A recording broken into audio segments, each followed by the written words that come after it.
नमस्कार दोस्तों, स्वागत है आप सबका एक बार फिर से हमारे इस YouTube चैनल पर। ये कहानी एक गांव में रहने वाली उस लड़की की है जिसकी उम्र मात्र 12 साल थी। वह कभी स्कूल नहीं गई, फिर भी वह कुछ ऐसा करने का सपना देखती थी जिससे वह पूरी दुनिया में मशहूर हो जाए। लड़की के गांव वाले हमेशा उसे पगली कहते थे क्योंकि वह कभी स्कूल नहीं गई, फिर भी वह जिंदगी में कुछ बड़ा करने का सपना देखती थी। गांव वाले उस लड़की के पिताजी पर इस बात को लेकर दबाव बनाते थे कि वह पढ़ी लिखी नहीं है, इसलिए जल्द से जल्द इसकी शादी कर दो वरना आगे चलकर बहुत मुश्किल होगी। लड़की के पिताजी गांव वालों की बात से पूरी तरह सहमत थे, पर वह सहमत नहीं थी। उसे तो शादी नहीं बल्कि पूरी दुनिया में नाम कमाना था, कुछ ऐसा करना था जिससे उस पर लोगों को बेटी होने पर गर्व होता। उसके लिए ये सब करना आसान नहीं था। गाँव वाले इस बात से बेखबर थे कि वाकई लड़की करना क्या चाहती थी। वह किसी को इस बारे में नहीं बताई थी कि वह एक अच्छी चित्रकार है। उसे बचपन से चित्र बनाना अच्छा लगता था, शायद यही वह वजह थी कि उसका मन पढ़ने में नहीं लगता था और इस वजह से वह कभी स्कूल ही नहीं गई।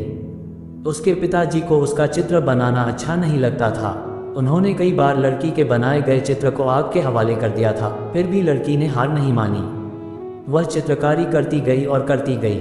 जब लड़की नहीं मानी तो उसके पिताजी ने उसे उसके हाल पर छोड़ दिया था। एक दिन लड़की अपने कमरे में चित्र बनाने में इतना खोई हुई थी कि उसके पिताजी उसके पास जाकर खड़े हो गए, फिर भी उसे बिल्कुल एहसास नहीं हुआ। तो तुम नहीं मानोगी, लड़की के पिताजी ने कहा, यह बेवकूफ़ी वाला काम तुम्हारे किसी काम नहीं आने वाला है। पापा, आप मुझे हमेशा नीचे क्यों गिराना चाहते हैं? लड़की दुखी मन से बोली, मैं जिंदगी में कुछ करना चाहती हूँ, आप मुझे बार बार क्यों रोकते हैं? अगर हमें इस गांव में रहना है तो तुम्हें वही करना होगा जो गांव वाले चाहते हैं। कभी नहीं, मैं जो चाहती हूँ वही करूँगी, चाहे जो हो जाए। लड़की दृढ़ संकल्प से बोली, मुझे हराना किसी के लिए इतना आसान नहीं है। तुम यह नहीं चाहती ना कि मैं तुम्हारे सारे सपनों को जलाकर राख कर दूँ? पापा, इंसान में इतनी ताकत कहाँ कि वह भगवान के दिए गए हुनर को जलाकर राख कर दे। लड़की ने कहा, आपने मेरे बनाए गए चित्रों को जलाया है, मेरे हुनर को नहीं। गांव वाले ठीक कहते हैं कि तुम्हारी लड़की पागल हो गई है। लड़की के पिताजी ने सख्त लहजे में कहा, तुझे इलाज की ज़रूरत है। पापा, आपको पता होना चाहिए कि दुनिया में जो भी बड़े काम हुए हैं पागलों ने ही किए हैं और करते रहेंगे।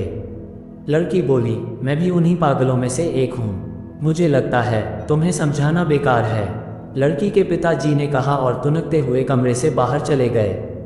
अब आगे जानते हैं कि किस तरह से लड़की ने अपनी जिंदगी बदली, कैसे उसने अपनी असफलता को सफलता में बदला। लड़की के लिए किसी को समझाना मुश्किल ही नहीं नामुमकिन था। अगर वह अपने पिता को समझा नहीं सकती तो वह दुनिया में किसी को भी नहीं समझा सकती। वह घर छोड़कर गांव से दूर चली जाना चाहती थी, पर वह इस डर से गांव नहीं छोड़ना चाहती थी कि गांव वाले उसके पिताजी का ये कहकर जीना मुश्किल कर देंगे कि उनकी लड़की किसी के साथ भाग गई। गांव वाले तो बस कहने का मौका ढूंढते रहते हैं। लड़की को जो भी करना था गांव में ही रहकर करना था।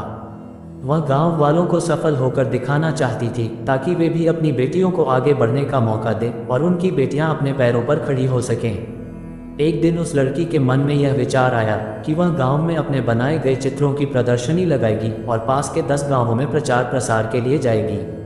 वह इस बारे में बात करने के लिए अपने पिताजी के पास गई। शायद उसे इस काम में किसी की मदद की आवश्यकता थी।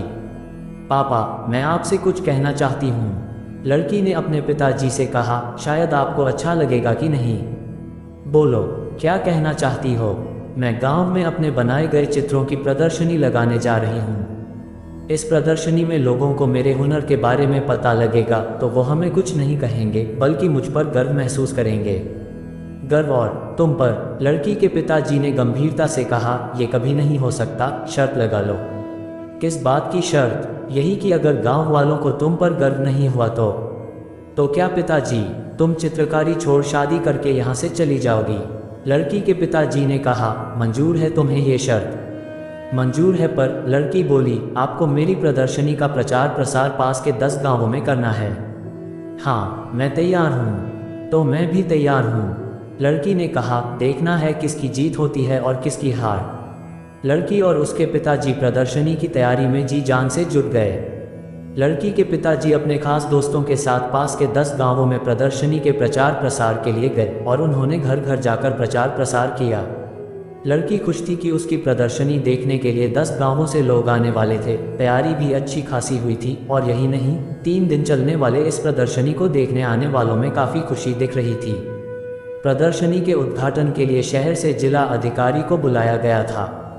जिला अधिकारी ने गांव वालों के सामने लड़की को ये कहकर शाबाशी दी कि भगवान करें ऐसी लड़की हर माँ बाप को दें, जिससे गांव ही नहीं बल्कि पूरा देश रोशन होता है। प्रदर्शनी शुरू हो गई। 10 गांवों से प्रदर्शनी देखने आने लोगों का मेला लग गया। जो भी प्रदर्शनी में लगे लड़की के हाथों से बनाए गए चित्रों को देखता था, दांतों तले अंगुली दबा लेता था। लड़की ने गांव के जीवन को बेहतरीन तरीके से कैनवस पर उतार दिया था।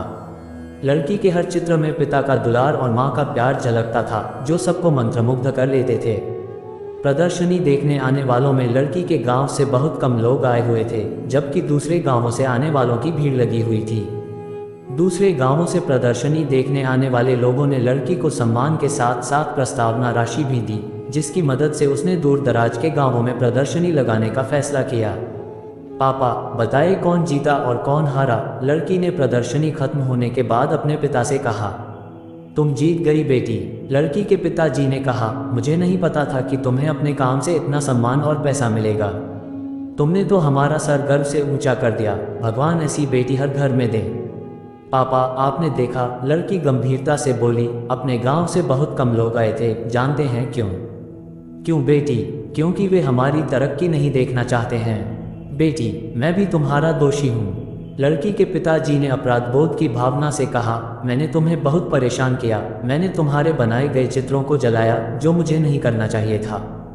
पापा अगर आप मेरे साथ प्यार से पेश आते तो शायद आज मैं जहाँ हूँ वहाँ नहीं होती। लड़की ने कहा। पापा आपकी हर बात से मुझे और अधिक प्रयास करने की ताकत मिलती थी। लड़की पिताजी का साथ पाकर बहुत खुश थी, और क्यों नहीं, अब वह और ज़्यादा प्रयास करके और ज़्यादा ऊपर जाएगी। वह अपने कला को और ज़्यादा निखारने का प्रयास करती रही और साथ ही दूर दराज के गांवों में प्रदर्शनी भी लगाती रही। एक दिन भगवान ने उस लड़की के साथ जो किया वह किसी के साथ ना करे। एक हादसे ने उस लड़की का सब कुछ बर्बाद कर दिया। उसके दोनों हाथ चले गए। उसके सारे सपने टूटकर बिखर गए। वह निराश जिंदगी से हारी हुई चुपचाप घर के आंगन में बैठी रहती थी। उसके पिताजी का भी रो रो कर बुरा हाल था। उनसे अपनी बेटी का दुख नहीं देखा जा रहा था, शायद इसलिए वे उसके सामने बहुत कम आते थे। वह लड़की खुद को समझाने की पूरी कोशिश करती थी कि उसकी कहानी इतनी आसानी से खत्म नहीं होने वाली। अब उसकी लड़ाई ना पापा से है और न ही गांव वालों से, अब उसकी जंग किस्मत से है। अब चाहे जो हो जाए वह किस्मत को हराकर मानेगी, दुनिया में नाम कमाकर मानेगी। लड़की ने एक बार फिर नए सिरे से शुरुआत कर दी। इस बार वह हाथ से नहीं बल्कि पैर से चित्र बनाने की कोशिश कर रही थी, जिसे देखकर उसके पिता का दिल पसीज गया। बिटिया यह क्या कर रही हो? लड़की के पिताजी ने कहा। अब तो मान जाओ पापा, मैं कभी हार नहीं सकती। लड़की बोली। मेरी कहानी इस तरह से खत्म नहीं हो सकती। क्या तुम्हें लगता है कि तुम इस तरह से अपने सपने को पूरा कर लोगी? प्रश्नवाचक चिन्ह उद्धरण चिन्ह। पापा अगर इरादे पक्के हों तो कोई भी काम इस दुनिया में मुश्किल नहीं है। लड़की ने कहा। मेरे से ज़्यादा लोग हाथ से झेलते हैं फिर भी कामयाब होते हैं। बेटी प्रयास करो, मैं हमेशा तुम्हारे साथ हूँ। लड़की के पिताजी ने कहा। तुम्हारे प्रयास से तुम्हारी बदकिस्मत भी हार जाएगी। और इस तरह से कई सालों की मेहनत के बाद एक बार फिर उस लड़की की जिंदगी अपने ट्रैक पर वापस लौट आई। उसके टूटे हुए सपने एक एक कर जुड़ने लगे थे। वह गांव से लेकर शहर तक अपनी चित्रकारी के लिए मशहूर होने लगी थी। जो गांव वाले उस लड़की की तरक्की से जलते थे, हादसे के बाद से उसके लिए दुआ करने लगे थे। भगवान भी उसके प्रयास के सामने हार गए। वो भी उस लड़की को वह देने के लिए मजबूर हो गए जिसकी वह हकदार थी, पूरी दुनिया में नाम कमाने का मौका। एक दिन लड़की ने खुद से कहा, लोग मेरे खिलाफ थे, यहाँ तक कि मेरे पिताजी भी नहीं चाहते थे कि मैं अपना नाम बनाऊं। मेरी पहली प्रदर्शनी ने मेरे पिताजी की आंखें खोल दी कि उनकी बिटिया भी कुछ कर सकती है। बहरहाल एक हादसे ने मेरा सब कुछ बर्बाद कर दिया। मेरे दोनों हाथ चले गए। मैं टूट चुकी थी। मुझे नहीं लगा था कि अब मैं कुछ कर पाऊंगी, पर मुझ में कहीं ना कहीं वह चिंगारी थी जिसने मुझे एक बार फिर आग बनने का मौका दिया। मैंने नए सिरे से प्रयास शुरू किया और देखते देखते सब कुछ मेरे लिए एक बार फिर आसान हो गया और मैं पूरी दुनिया में नाम बनाने के लिए आगे बढ़ी। हादसों में आदमी मरता है पर उसके जज्बात जिंदा रहते हैं। एक प्रयास से सब कुछ बर्बाद होने से बच जाता है। आदमी तब तक खत्म नहीं होता जब तक उसके हौसलों में जान होती है। यही वे हौसले हैं जिससे सपनों को पहचान मिलती है। दोस्तों, आगे भी इसी तरह की वीडियो देखने के लिए हमारे चैनल को सब्सक्राइब करना न भूलें। धन्यवाद।